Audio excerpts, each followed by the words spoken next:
Greetings hobbyists, this is Arsans and this is our second video having a look at how to use sculpting to make a model look a little bit more evil and chaotic. So in our first video we used the sculpting tool to create this horn, mostly using the draw brush, and we looked at how to remesh objects, allowing us to sculpt onto them.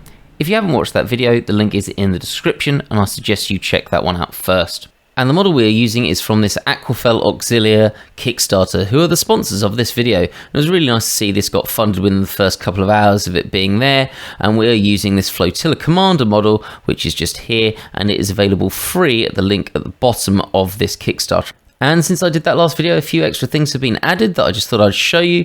You can see that there's a massive range of different models here, and all of these are individual parts. So as soon as you start adding some individual chaotic bits to these, like we're going to do, this could be really varied. And actually they've already had some extra variation here. We've got some new poses, and we've got some new things like torsos, heads, and weapons here, with some elite boarding commandos here, which look really nice.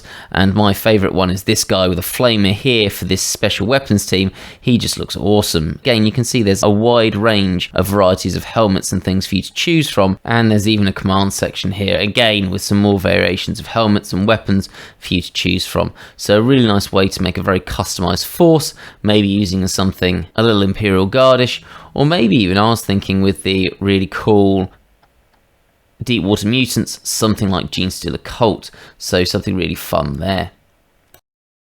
So back to what we sculpted last video, and this horn that we've added to this shoulder pad. Now I want to make this more joined to our object. I mean, we could just have a horn sticking out of it, but it doesn't look like it's naturally coming together quite well. Now we do want to change to our other object then, but we can't just click on the other object and start doing things to it. We need to select it, so I'm going to go into object mode, select the other object, and then come back into sculpt mode. Now at this point, we're going to want to add some more detail than this has got on it, because it's a relatively smooth object, and we're going to go a little bit more fine detail than that. But, and this is where a big problem comes in, if we were to remesh the entirety of this object, it's going to become massive. If I come up here and bring in my statistics, so I can just click that box, you can see here that at the moment, this object has just over 700,000 faces. And if we were to remesh this object would get massive, and for most people, it would really slow down their computer. So what we did with our horn, which was relatively small, to remesh the whole thing, probably isn't the best choice. Instead, we want to remesh effectively a smaller area, and that isn't an option in Blender. Now on the Kickstarter for this character and all the other ones with it, there are going to be the arms, torso, legs separately, so that might be an option if you're just doing it with an arm, but for this, the free model that's available to everyone, that's not really going to work. So what we're going to do instead is we need to have an option where the area we select to work on is the area that gets the increase in topology. And for that, we have this function up here called dyntopo, which I assume stands for dynamic topology, and it means that wherever you work on, it adds more topology to that area. It's pretty useful. So I'm going to click that on, and importantly, this has a setting that's called relative detail, which is this bizarre idea. Some people must like it, I don't, which means that depending on how zoomed in you are, depends on how much detail gets added to it. So if I'm zoomed out, it's not going to add much detail. If I'm zoomed in, it's going to add a lot more detail and vertices. I don't like that. I like to know what I'm getting, so I change that to constant detail, and that means whatever I'm working on will gain that level of detail. Let's have a look at what 3 looks like, and then make my mind up from there. So we're going to use a tool called the clay strips, and this is quite nice. It's got a really interesting texture to it, which is what I really want here. And I'm going to press F to increase my brush size to something about there to begin with, and let's see what this looks like. So that doesn't look very good. Let's go to dyntopo, let's up that. Let's go to something like 6 or 7. Let's see what that looks like. That's a bit better. It's got a little bit more texture to it. Just going to go a little bit higher. Let's have a look what 10 looks like. Yeah, that's better. Now, the higher you get this, the longer it's going to take and the more potential delay it's got. So do be careful with that. And we're going to start relatively big on this. So I'm going to get a relatively large brush, and I'm just going to build up this area around this shape. Now, what we're going to do here is make something that looks a little bit organic, or a little bit like it's been welded to this object. It's something that I want to be relatively nondescript, because is this something that's organically growing out of the armor? Is it something that's sort of fusing to the armor and affecting the armor itself? So is it muscle or is it metallic? Leave it up to the person that's looking at it, or potentially being something demonic. Maybe it's a little bit of both. So I'm going to build this up. And you'll notice this is very rough work. Nothing that's looking particularly great at this point. Going through this phase where it's going to look pretty horrible. But it's got some texture, and that's what we want. And you can see how quick this is to build up. And actually already it's looking kind of interesting. Now, this is a 28mm model. So we're going to have to make this a little bit exaggerated. Otherwise you're not going to be able to see it when it comes time to do some work on it. So over the top is good. Just always be aware of the size of the object that you're sculpting because it's going to be really important. So I'm just going to quickly do a time lapse and I'm just going to continue working on this just to bring in this sort of shape, and you'll see what we're doing here.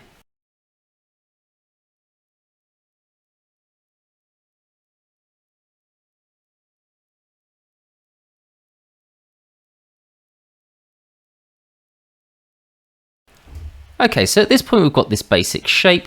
We've got this quite nice raised area that's going to be easy to see at the scale that we're looking at. But I want to add a little bit more depth to this, a little bit more interesting, and make it look a little bit more like that welded or organic pattern that we're looking at. So I'm going to make my brush size a little bit smaller. I'm going to come over here and up my strength a little bit, so it's a little bit more extreme. And let's have a look at how this looks now. So this is going to make a little bit more extreme looking shapes here. In fact, let's put the strength right up to somewhere closer to 1. That's looking nice. And I'm just going to draw these across different points. And yes, I appreciate this looks a little bit rubbish right now. Give me a chance. I'm going to scar this across onto the armor at different points. And I don't want to keep everything going in a perfectly straight direction. I want a little bit of a crisscross to, again, make something a little bit more like muscle fibers to look nice and interesting. Now, and this is the secret to this technique. Now at this point it's looking fairly, like we said, it's looking a little bit organic, but it depends what you want, and I quite like it to mesh into the armor slightly more, so I generally increase my brush size, and I'm going to hold down shift, and I'm just going to start smoothing little bits of these out. Not a lot, in fact I think that was a bit much. I'm going to actually bring down my brush size a tiny bit, but I just want to affect these sort of borders and create something that melds into the armor on the edge a little bit more. And then I can come back and again make the brush size a bit smaller and add in some more of that texture at points. And it's just going to be a back and forth, almost a bit like painting when you're blending things together, to get to the point where you're happy with how this looks. Probably something a little bit like that. Now with this work done, that's looking a little bit small for the spike, and we can go back and change that. But before I do that, I'm just going to add in somewhere for this to be coming out, and I'm going to continue with the clay strips, but this time I'm going to press Control, and I'm going to dig in to make it a little bit of a hollow for this to be coming out of. Okay, so let's go and modify that horn. Back into object mode, select our horn, we can move that up to around there, somewhere that fits. Let's rotate that slightly, yeah, that's looking about right. And now let's fix this bit at the bottom. Back into sculpt mode, we want the grab brush, I want a decent brush size so we can start moving that up. And we've got our horn. And at this point it's just a matter of fiddling around until you've got something that you're happy with and that matches your imagination for what you think this should look like.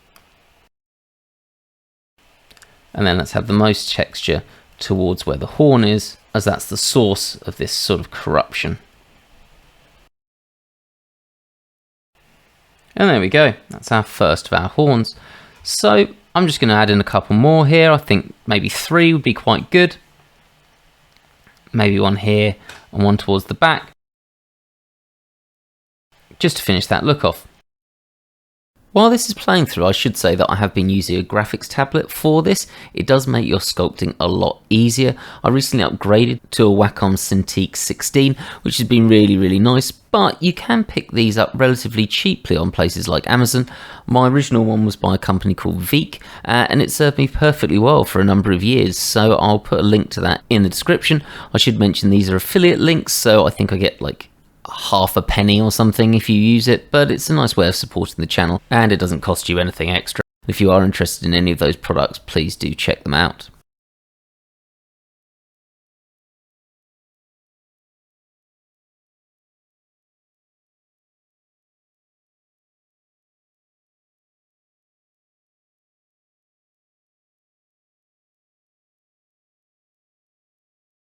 And there we have our armor on the shoulder, twisted by the dark powers that this person obviously worships, and having an effect on his armor.